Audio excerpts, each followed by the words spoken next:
इस वीडियो से हम 9th क्लास की कंप्यूटर साइंस का फर्स्ट चैप्टर स्टार्ट करने जा रहे हैं जिसका नाम है प्रॉब्लम सॉल्विंग। इसके फर्स्ट टॉपिक पर आते हैं तो इस चैप्टर के फर्स्ट टॉपिक का नाम है प्रॉब्लम सॉल्विंग स्टेप्स, कि अगर कोई भी प्रॉब्लम हो उसको सॉल्व करने के कौन से स्टेप्स होते हैं। तो इस बुक में टोटल 5 स्टेप्स दिए गए हैं। फर्स्ट स्टेप जो है यहाँ ब्लू कलर में आप देख सकते हैं लिखा हुआ है defining a problem. Second step पर आते हैं तो स्टेप का नाम है अंडरस्टैंडिंग अ प्रॉब्लम और थर्ड स्टेप का नाम है प्लानिंग अ सॉल्यूशन और इसी तरह से फोर्थ स्टेप का नाम डिफाइनिंग कैंडिडेट सॉल्यूशंस और लास्ट जो स्टेप है उसका नाम है सेलेक्टिंग द बेस्ट सॉल्यूशन। तो हम फर्स्ट स्टेप पर आते हैं डिफाइनिंग अ प्रॉब्लम, कि एक प्रॉब्लम को डिफाइन करने से क्या मुराद है। सबसे पहले यहाँ पर डेफिनेशन दी गई है अ वेल डिफाइंड प्रॉब्लम की, कि एक वेल डिफाइंड प्रॉब्लम कौन सी होती है। एक ऐसी प्रॉब्लम जिसमें एम्बिग्यूटीज ना हो तो हम कहते हैं कि वो प्रॉब्लम वेल डिफाइंड है। एम्बिग्यूटीज से मुराद ये है कि ऐसी प्रॉब्लम जिसमें कोई शक व शुबात ना हो, जिसमें आपको कोई शक ना हो, आपको क्लियर हो कि ये आपके गोल्स हैं, तो ऐसी प्रॉब्लम को हम कहते हैं ये एक वेल डिफाइंड प्रॉब्लम है। Right, all the conditions are clearly specified and it has a clear goal. आपने इधर से लेकर इधर तक लाजमी करना है। It is easy to understand and solve. जाहिर सी बात है अगर एक प्रॉब्लम वेल डिफाइंड है, अगर एक प्रॉब्लम वेल डिफाइंड प्रॉब्लम है तो हम उसको इजीली अंडरस्टैंड भी कर सकते हैं और सॉल्व भी कर सकते हैं। लेट्स सपोज अगर एक प्रॉब्लम वेल डिफाइंड प्रॉब्लम नहीं है तो फिर हम क्या करेंगे। If the problem is not defined well, यहाँ कह लें वेल डिफाइंड प्रॉब्लम अगर नहीं है तो उस प्रॉब्लम को वेल डिफाइन करने के लिए हम क्या करते हैं, हम ये स्ट्रेटजीज़ को अपनाते हैं। Number 1, gain background knowledge. सबसे पहले ये देखें जो प्रॉब्लम अकर हुई है वो कब, क्यों और कैसे अकर हुई है, उसके पीछे बिहाइंड सिचुएशन और सर्कमस्टांसिस कौन से हैं जिसकी वजह से प्रॉब्लम अकर हुई है। इस तरह से आपको क्या पता चल जाएगा, उसकी स्टेट्स का पता चल जाएगा। तो इस तरह से आप एक अच्छे तरीके से एक अच्छा सलूशन निकाल सकते हैं प्रॉब्लम का। गेन बैकग्राउंड नॉलेज में हम बेसिकली प्रॉब्लम का बैकग्राउंड नॉलेज लेते हैं। मींस के जो प्रॉब्लम अकर हो रही है उसकी वो कौन सी सिचुएशन और सर्कमस्टांसिस की वजह से अकर हो रही है। इस तरह से हमें एक अच्छा सलूशन मिल जाता है कि इस प्रॉब्लम का सलूशन, एक बेहतर सलूशन कौन सा हो सकता है। तो आपने इधर से लेकर कम से कम इधर तक लाजमी करना है, अगर हो सके तो आप इससे ज़्यादा भी कर सकते हैं। दूसरी जो स्ट्रेटजी है उसका नाम है जी यूज़ केसेस। ये एक ऐसी स्ट्रेटजी है जो हमेशा दुरुस्त नहीं होती। इसमें क्या करते हैं, जो प्रॉब्लम होती है हम उसका सलूशन को गैस करते हैं और जो अननोन इन्फॉर्मेशन होती है जो प्रॉब्लम की उसको ख़ुद से गैस करके उसको फाइंड करने की कोशिश करते हैं। क्योंकि उस तरह की प्रॉब्लम्स हो सकती हैं, आपको माजी में कोई ना कोई ऐसी प्रॉब्लम का आपने सामना किया और उसके सॉल्यूशंस निकाले हों। We try to guess the unknown information through the appropriate guesses. These guesses may be based upon our past experience. जो माजी में हमने उस तरह की प्रॉब्लम्स देखी थी, उस प्रॉब्लम्स की बेस पर, उन प्रॉब्लम्स की बेस पर हम ये जो न्यू प्रॉब्लम आई है उसके सलूशन को गैस करने की कोशिश करेंगे। थर्ड स्ट्रेटजी है ड्रा अ पिक्चर। इस स्ट्रेटजी में हम वो जो प्रॉब्लम होती है उसको हम पिक्चर्स की फॉर्म में या डायग्रामेटिकली सॉल्व करने की कोशिश करते हैं। मींस के जो प्रॉब्लम होती है उसको हम ड्रा करते हैं और जो अननोन इन्फॉर्मेशन होती है या अनडिफाइंड इन्फॉर्मेशन होती है उसको मालूम करने की कोशिश करते हैं। If the problem is not well defined तो हम ड्रॉ पिक्चर की स्ट्रेटजी भी अपना सकते हैं। We can draw a picture and fill the undefined information.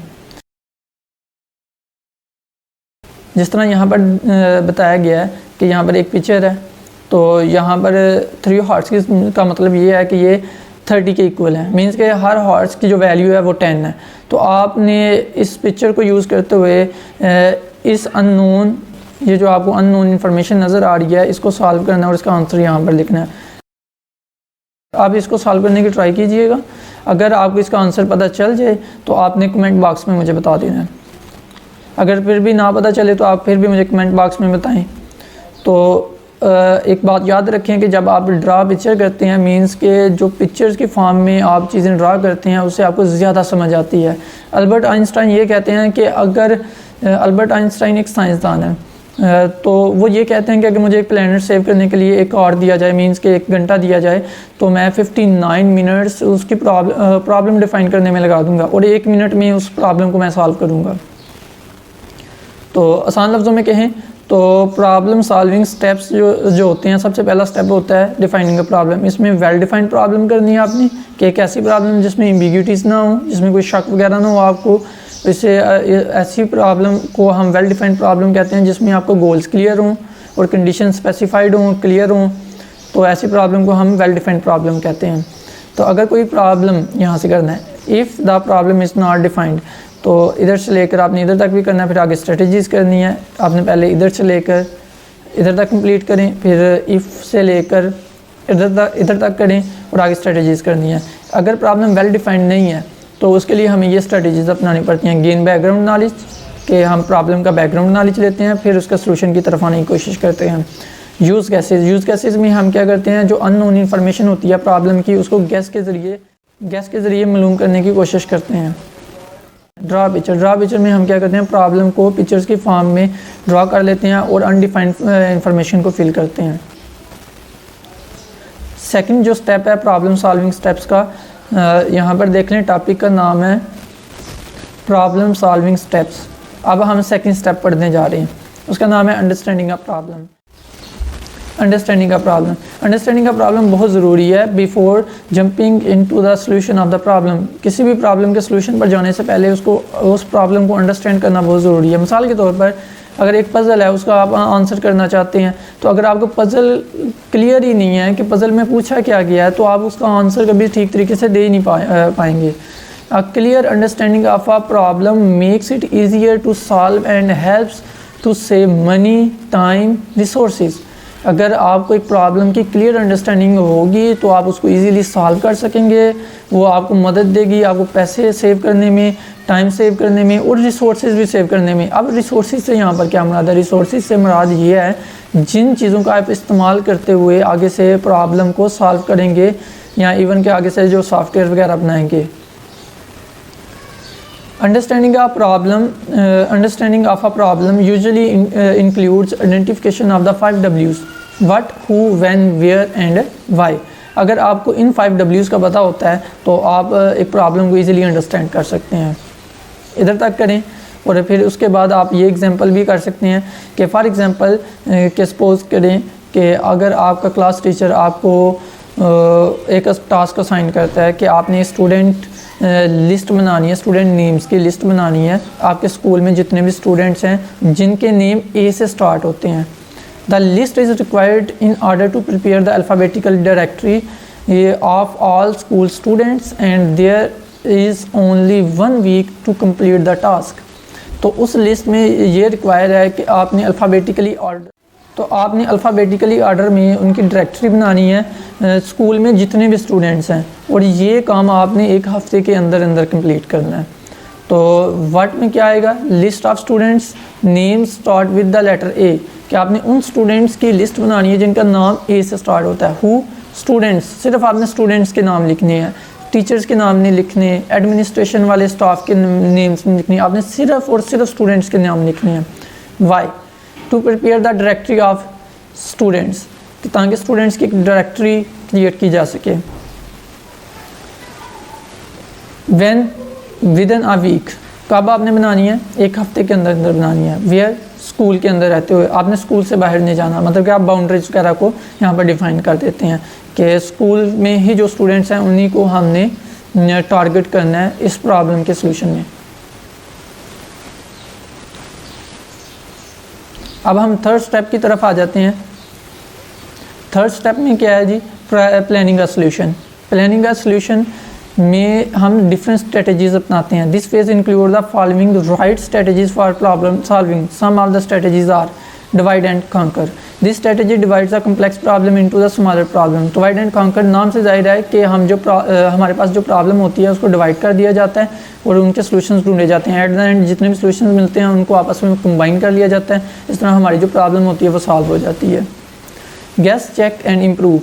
कि हम सबसे पहले जो हमारे पास प्रॉब्लम आती है हम उसके सोल्यूशन को गैस करते हैं, फिर चेक करते हैं वो सोल्यूशन ठीक काम कर रहा है कि नहीं कर रहा। अगर नहीं ठीक कर रहा तो उसको हम इम्प्रूव करते हैं और फिर से चेक करते हैं कि वो ठीक काम कर रहा है कि नहीं। और फिर अगर फिर भी ठीक नहीं काम कर रहा तो हम फिर से उसको इम्प्रूव करेंगे और फिर से चेक करेंगे। एक वक्त ऐसा आएगा कि हमारा जो सोल्यूशन है वो ठीक काम कर रहा होगा। Act it out. Act it out में क्या करते हैं, इस स्ट्रेटजी में हम एक टू डू लिस्ट बना लेते हैं या टू डू टास्क की एक लिस्ट बना लेते हैं, जिसमें हम ये डिफ़ाइन कर देते हैं कि इस प्रॉब्लम को सॉल्व करने के लिए हमने सबसे पहले ये काम करना है, फिर ये काम करना है और फिर ये काम करना है, इस तरह सो ऑन। तो एक्ट इट आउट में हम टू डू लिस्ट बना लेते हैं। प्रोटोटाइप में हम क्या करते हैं कि एक पिक्चर की फॉर्म में हम सोल्यूशन को रिप्रेजेंट कर रहे होते हैं। ये जो प्रोटोटाइप होता है ये फाइनल सोल्यूशन नहीं होता। However it may help to a designer to understand the important components of a solution. लेकिन डिज़ाइनर को इससे ये पता चल जाता है, ये समझ आ जाती है कि सोल्यूशन के अहम अज्जा मीन्स के अहम कंपोनेंट्स कौन कौन से हैं। आपने कम से कम इधर तक क्लास में इसको याद रखना है, इस स्ट्रेटजी को, प्रोटोटाइप को इधर से लेकर इधर तक। नेक्स्ट स्ट्रेटजी जो है बहुत आसान है, डिफाइनिंग कैंडिडेट सॉल्यूशंस। बहुत अहम भी है और आसान भी है। जो वर्ड कैंडिड है इसका मतलब ये होता है समथिंग स्पॉन्टेनियस एंड अनप्लान्ड, कि कोई भी ऐसी चीज़ जो यकदम से आप सोचते हैं या फ़ौरन से आपके माइंड में जो आती है, जो विदाउट प्लानिंग होती है, तो उसको हम कैंडिड कहते हैं। मिसाल के तौर पर अगर आपको एक काम कहा जाता है कि आपने अपने स्कूल में जितने भी स्टूडेंट्स क्रिकेट खेलते हैं उनको मालूम करना है कि उनकी तादाद कितनी है, तो आप फ़ौरन से अपने क्लास में कहेंगे कि वो स्टूडेंट्स जो क्रिकेट खेलते हैं वो हाथ खड़ा करें। तो वहाँ पर लेट्स सपोज अगर 3 स्टूडेंट्स हैं तो आप ये इमेजिन करेंगे कि ज़ाहिर सी बात है हर क्लास में 3 स्टूडेंट्स भी होंगे। आप जस्ट इमेजिन कर रहे हैं, तो आप टोटल क्लासेस हैं लेट्स सपोज अगर 8 क्लासेस हैं, तो आप 3 को मल्टीप्लाई कर देंगे 8 के साथ और जो आंसर आएगा आप कहेंगे कि इतने स्टूडेंट्स क्रिकेट खेलते हैं। तो ये एक कैंडिडेट सोल्यूशन होगा, जो कि ज़ाहिर सी बात है आपने स्पॉन्टेनियस किया और अनप्लान्ड है। फॉर्मल प्लानिंग नहीं इसमें इंक्लूड होती। तो ये एग्जांपल भी आपने साथ में कर लेनी है। For example, if you are asked to find number of students in your school who can play cricket, you can estimate by finding cricket players in your class and then multiplying it by the total number of classes in your school। ठीक है, इधर तक आपने कर लेना है। और your की जगह आप आवर लिख लें। ठीक है, यहाँ पर योर लफ्ज़ इस्तेमाल हुआ है, वहाँ पर आपने आवर लिख लेना है। तो इधर तक क्लास में करना है।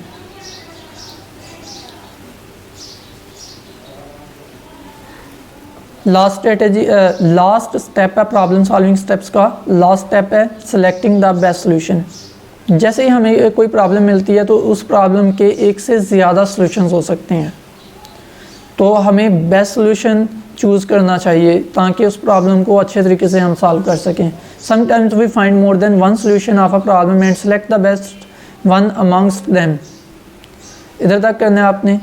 तो आगे से एक एग्जांपल है। For example, assume the names of all students in our, your के बजाय आपने आवर लिखना है। Our school are available on website, के हमारे स्कूल के जितने भी स्टूडेंट्स हैं उनके नेम एक वेबसाइट पर अवेलेबल हैं।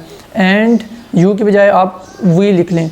We are asked to search a particular name, कि हमने एक खास नेम फाइंड करना है या सर्च करना है।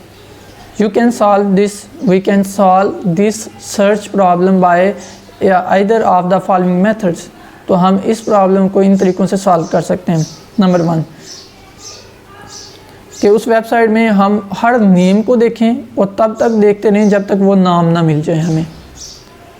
एक तो ये सोल्यूशन है। एक सोल्यूशन ये है कि आप उसका प्रिंट आउट ले लें, प्रिंट निकाल लें एक पेज पर या 2-3 पेजेस पर, जितने पर भी आएगा। आप फिर सर्च करें रिक्वायर्ड नेम, जो नाम आपने तलाश करना है उसको सर्च करें। ये भी इतना अच्छा सोल्यूशन नहीं है। अगर आप इस सोल्यूशन पर आएँ, जस्ट प्रेस Ctrl+F। यहाँ पर इस सोल्यूशन पर देखें कि हमने जस्ट Ctrl+F प्रेस करना है कीबोर्ड पर और एक बॉक्स शो हो जाएगा और वहाँ पर हमने जो नाम हमने तलाश करना है उसका नाम लिखेंगे और ऑटोमेटिकली वो सर्च होकर आ जाएगा। तो ये सोल्यूशन जो है ये बेस्ट सोल्यूशन है। ठीक है जी, आप ये तीनों लिख लीजिएगा। ठीक है, और ये तीसरा वाला चाहे रहने दे, ये इस 4th वाले को तीसरा कर लें। तो आपने ये तीनों सॉल्यूशंस लिख लेने और नीचे लिख देना है this solution is the best solution, means कि ये जो फोर्थ वाले को हमने थर्ड किया है ना, ये third solution is the best solution.